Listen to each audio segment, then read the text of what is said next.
A on your chest this season? No, I would not. If you told me I would be playing for Toronto this season, I'll probably tell you you're crazy. There you go.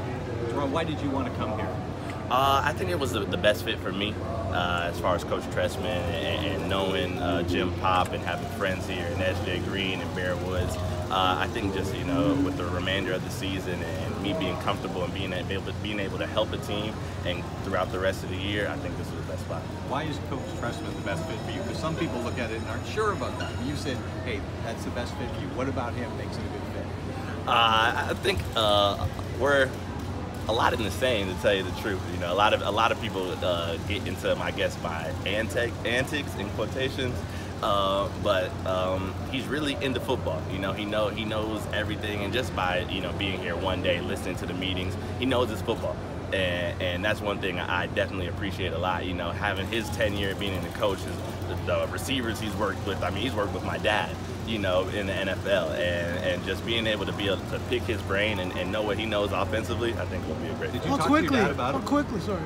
Sorry. To that point, I mean, as Dave was about to say, he was with your dad in 1991. So, what was it about that relationship? What did your dad tell you about Coach Trestman? He's definitely one of the people that helped my dad, get it in order.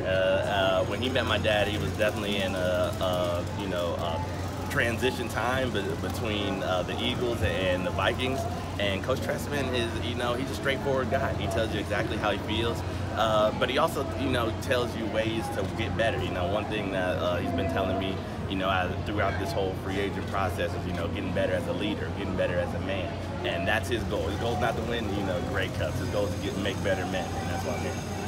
How quickly do you think you could get used to his offense?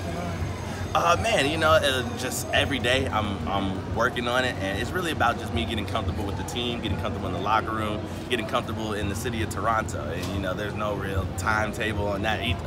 The first thing he told me coming in is, you're not going to play right away, and I'm 100% okay with that. It's for me about getting comfortable, and when I am comfortable, that's when I can help the team the most. Jerron, how influential has your Uncle Butch been to you? Man, he's definitely been my #1 tour guide for Toronto right now. I've been hanging out with him all week. He's been here about 20 years, coaching the Raptors and everything, and it's great to sort of just know what he knows, the areas, good places to eat, just everything in Toronto. Anything I need, I'll go to him. What happened? Do you feel like you need to do things differently in this stop, or did getting released kind of make you examine how you carry yourself somewhere? I think getting fired would make anybody examine how they are in their job. But for me, it's all just a learning process. I'm 27, still getting older. I hope to play till I'm about 47. So I just want to get better, being a better person, being a better player, and I know that leads to getting championships. And hopefully this could be a spot. The decision to go off Twitter, how come? No, I'm as popular or as notorious, however you want to call it, as I can get on Twitter right now. So there's no need for me to be on there. You're not going back? No. I mean, no. It's more of a headache now, because it used to be fun talking to people and getting into intellectual conversations. Now it's just weird guys on there, so I try to stay away from it. Jerron, did you get number 89 here for the Argos? Yes, sir. That was what was on my jersey in my locker, so hopefully I am 89.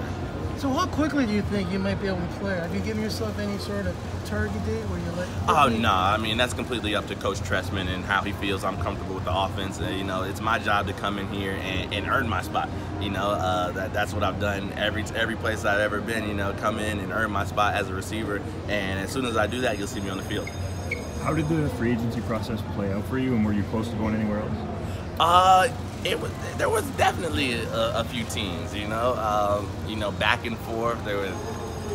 It was difficult. I'll tell you that. Just weighing the options. Every team has their sort of their pluses, their minuses. Different coaching staffs, different personalities. I just felt like right now, for me, knowing Jim Pop and Coach Trestman and the structure that he has, I think is best for me. What was Coach Trestman's welcome message to you coming to the Argonauts? What did you guys talk about before pen got put to paper? It's gonna be hard. I think the first text message he sent me was, "This is gonna be the hardest test of your career." And I said, I'm ready to work, Coach. And so I think you know, that's going to start our relationship on a good foot. You know, me coming out here just ready to work and proving myself. How was the fishing up north? Oh, the fishing was great, and that was my first time fishing in Canada on a jet ski. I had a lot of fun. I can't wait to go back. Where were you? Man, I was 2 hours north. I was like Brighton or somewhere. There was a bunch of lakes out there, not too many roads. You get recognized out there? You know what? I did get recognized out there. So, a lady came up to me and she's like, "You're a little far away from home, aren't you?" I'm like, "Yes, I am." Cool. Thanks, guys. Appreciate it. No doubt.